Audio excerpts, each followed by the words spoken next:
Welcome to 6 African Trade Talks, the show that brings you closer to the intra-Africa trade business world. I'm your host, Chad Chawanda. In this episode, our guest is Fazal Habardeen. Fazal is the founder and CEO of CrescentRating, the world's leading authority on halal-friendly travel.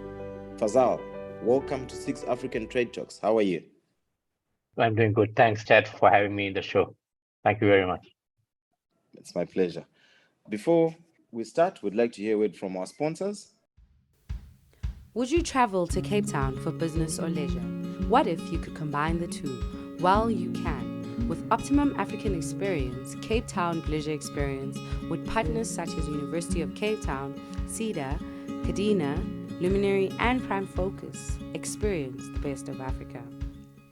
Fazal, what is the one thing nobody knows about you, or that you'd like to share that you think many people don't know about you? It could be a turning point in your life or anything you'd like to share. Interesting question. Well, I am trained as a telecommunication engineer. My first degree was in engineering. My master's was in computer applications. Well, probably a lot of people don't know I speak Mandarin, Chinese. Yeah, I think it was actually my work in the telecommunication industry which made me to travel a lot. And that sort of inspired me to do what I'm doing now in terms of, as a Muslim traveling around for work, realized that 15, 20 years ago, it was not that straightforward finding halal food when you travel, finding places to pray and all that. So that's the inspiration of what I'm doing now. Amazing. Thank you very much for sharing. Who is Fazal? Please take us through your journey thus far. As I said, my studies was in telecommunications, and I actually did my first and second degree in Beijing in China, which is why I speak Mandarin. And then I started on my career in a telecommunication company, which took me to many cities around the world. Started my career after I graduated from Beijing University of Post and Telecommunications in China. I started working for the telecoms company and then moved on to France, where I worked for the same company for many years, and then moved to Singapore, still working for the same company. I mean, that was, as I said, the inspiration for me to really see around the world, staying in hotels. During my almost 19 years of corporate career, good 20-30% of my time was spent in hotels, and then, of course, flying around. And of course, you travel with your family as well, apart from business travel. My work career started in 1988. I left and started CrescentRating in 2008. So that's almost 19 to 20 years where I spent quite a lot of time on the road. And especially in the latter period, especially I think in the mid-90s to late 90s, it was really bothering me that, it was so difficult to find your basic requirements as a Muslim traveler. It's not easy. Whenever I can, I used to pack ready-to-eat meals with me. And then if I don't, of course, you need to make do with vegetarian and seafood and all that. And during those times, you really couldn't go and ask the hotel, do you have halal food? Because the understanding of halal food is still not there. But, 20 years ago, it was really not there. I'm originally from Sri Lanka. So Sri Lanka to Beijing to study, and then, doing my degree in engineering, and then moving to France, and I moved back to Singapore. So it's been a long journey, and all of a sudden from engineering to travel, I made the switch in 2008, being an engineer, and not really engineer at the latter stage of my work, but in an engineering technology company, and then to a travel company. And of course, being in the corporate world helps you a lot, especially CrescentRating. We do a lot of B2B work. I think my experience in the corporate world helped me a lot in terms of working with other corporates as CrescentRating. Interesting. So you've become a travel engineer. Yeah. Re-engineering travel for Muslims. Yes, certainly. Give us some insights about CrescentRating and Halal Trip. Yeah, so CrescentRating, we started off in 2008 and really launched in 2009. As I explained, because of the experience I had, the initial thoughts when I started CrescentRating, and that's why the name rating comes, CrescentRating. Initial idea was to rate hotels on how Muslim friendly they are. And Crescent was in place of star rating. So star rating you already had. Idea was to complement the star rating with Muslim friendly rating, which is why the name CrescentRating registered the domain name CrescentRating.com even before I left the corporate world. That was probably in early 2007, because I was already thinking about it a few years before I actually left the corporate world and started this. So that's where we started. We wanted to sort of basically rate hotels on how Muslim friendly they are. And then one led to another, and then it was necessary that in order to convince the industry, we needed to do some level of market research and have some numbers to convince the industry on why they should look at the Muslim market. And that led to slowly developing our research area. And today our research portfolio, we are probably the leading research company in the Muslim travel market today. And then, of course, when we started talking to the hotels of the Muslim market, then it also led to we needed to develop training. It started with rating, but then realized that, at certain point in time, we needed to have rating. So we developed a rating product. We needed to have research. So we developed research. As we went on, we needed to help destinations in many other aspects as well, in marketing, helping them to develop marketing collateral. Long story short, today we have a complete portfolio to help destinations, from education, raising awareness, educating the hospitality industry, to helping the destinations in capacity building, in product development, and also in helping them to develop marketing collateral to reach out to the Muslim travel market. So that's sort of the story of CrescentRating. In that whole process also, we develop, I think, one of the most well-known product of ours, which is the Global Muslim Travel Index that we launched in 2015 with MasterCard. So that's probably the reference point for the Muslim market. So that's the story of CrescentRating. At some point in time, we also realized that CrescentRating was purely a B2B. Although initially, when I started in 2008, the intention was to have CrescentRating also as a platform for consumers to find out where to go, what to do, how to travel, and all that. But after some time, we realized, you cannot really have two focused market segments in the same brand. And so CrescentRating evolved to be a B2B brand. And then we really wanted to also see how we can develop a B2C brand. And that's how Halal Trip came into the picture. The domain was not ours in the beginning. It was someone else who started halaltrip.com, did something and then didn't want to continue. So we took over and then we completely revamped as a platform for Muslim travelers to sort of find places to go, plan their trips, and help them in their travels to find where to eat, where to find mosques to pray. I wanted to really solve all the issues that I had while traveling, where to eat, where to pray. And also, one of the struggles I had was when you travel in planes, you are guessing most of the time to pray. So that was one of the things that we also developed in Halal Trip. So you have probably the only such feature that can calculate prayer times for your flights. So that's how the two brands have slowly evolved.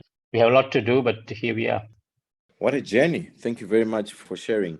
How has technology been impactful in the work you do at CrescentRating?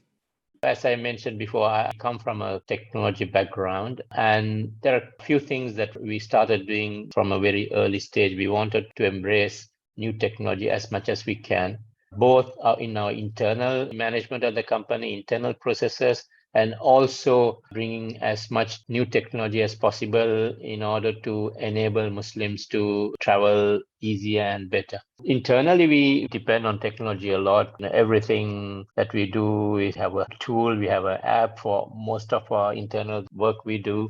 We started using Zoom like 2 years before everybody came to know about Zoom in 2020, actually. Halal Trip has a mobile app as well. So that's where we also started making use of any technology that we can integrate into the app. We are largely a travel tech company rather than anything else, actually, currently, especially Halal Trip. It's amazing because when one looks at it, they just think that maybe you're doing training, maybe you're just facilitating to get people to get the knowledge, but you are actually a tech business. So thank you very much for sharing. Yeah. Before we continue, would like to hear a word from our sponsors. Would you travel to Cape Town for business or leisure? What if you could combine the two? Well, you can. With optimum African experience, Cape Town Pleasure Experience, with partners such as University of Cape Town, CEDA, Kadena, Luminary, and Prime Focus, experience the best of Africa. So Fazal, what role do you think culture has played in halal tourism and tourism in general? Tell us about the Halal in Travel Global Summit set for next year, 2023. I mean, we are almost 14 years since the start of CrescentRating. So as we journeyed, we have been understanding, there are gaps in helping the industry to understand this market and target this market and develop capability and capacity to welcome this market. So that's how the training came. That's how the research came. And a few years ago, we were always thinking there needs to be a very solid event to bring all these players together. So what we did was we started in 2016. That's when we launched Halal in Travel summits. We didn't do it ourselves, where we actually hosted small, what we call Halal in Travel summits with bigger organizations, bigger travel trade events. And then when pandemic happened, the events went away and it was a risky call. We said, look, 2021, actually, we wanted to take the whole Halal in Travel small events that we have been doing to a next level. So that's when we launched Halal in Travel Global Summit in 2021, sometime in June, actually. It was a great success, actually. We managed to do it right in the middle of the pandemic, and we got a lot of good content at the event. We then went on and had our second event early this year. We had very good presence there again. We had also had ministers of tourism from a number of countries. We had very good content in terms of the different issues that travel is facing, insights and learnings. And that was the event part of it. We also realized that we also need to have some awards around this whole halal tourism industry. So that's why earlier this year we launched Halal in Travel Awards. And once again, it was very well accepted by the industry. Good response to that as well. So now we already announced our next year's event 7 months ahead. We just released the first set of promotional material, including a video for the next event, which is from the 30th May to the 1st of June. And we are really looking forward to building this as the place where experts, destinations, all travel stakeholders could gather and discuss how to build a sustainable halal tourism future going forward, because the market is not going to go away. They're going to grow. And I think it's important that we develop platforms so that the industry can get together and see how they're going to develop strategies and plans to embrace the Muslim travelers to their destinations. You speak about the growth in that market. I've also been looking at some facts and figures. Would you mind sharing, if you have any close to you? I can say that in my sleep nowadays. We have been tracking the international Muslim arrivals for many years. And 2019 was the highest number that we have recorded, which is about 160 million Muslim visitor arrivals internationally, which is actually, larger than what some people think is a huge market, which is China. But actually, Muslim market arrived 2019 was bigger than the Chinese market. The only difference is that the Chinese market is, from one country, compared with 85% of the 160 million come from 20 countries rather than one country. So there are pros and cons if you want to target one country with 120 million, or you would also target 160 million, 85% of them are coming from 20 countries. So those numbers, probably not many people really know. Those are big numbers. And at 160 million in 2019, Muslim market is more than 10% of the global tourist arrivals. So at more than 10%, it's not a niche market, actually. It's a mainstream market. Of course, the pandemic brought travel to a standstill, but we expect the Muslim market to get back to 2019 levels at least by 2024, and to grow up to 230 million arrivals by 2028, at which point we estimate that the Muslim travelers will spend about $225 billion. So all these numbers, you have to contextualize this with the overall tourism. And if you look at the overall tourism, these are big numbers. As I said, 10, 11, probably 12% of the global tourism industry. So from a numbers point of view, destinations really cannot afford to ignore. That's great. Interesting and exciting numbers that you have just shared there. being a traveler and entrepreneur, have you observed any business opportunities in Africa for the Muslim travel market? Yeah, I think really Africa is, I would say, one of the regions which has a huge potential. I would say because more and more travelers are looking for places that are new, that provide a lot more authentic experiences, as it's a cliche now to say that, but that's the reality as well.